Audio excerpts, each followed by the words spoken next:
Hi, Attorney Abbas muli. Welcome sa Law and Crime Daily. Dito sinisimplihan natin ang usaping batas at kriminolohiya. Tara, simulan na natin. Ano ang pinagkaiba ng felony at ng offense? Simple lang. Ang felony, yung crime under the revised penal code. Katulad ng theft, murder, o estafa.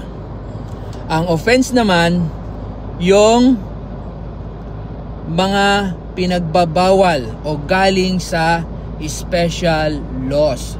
Katulad ng selling or possession ng illegal drugs, illegal possession of firearms, cybercrime. Pareho silang krimen, pero magkaiba sila ng pinanggagalingan. Yan. May natutunan ka na naman ba ngayong araw? I-like, follow, at follow for more content.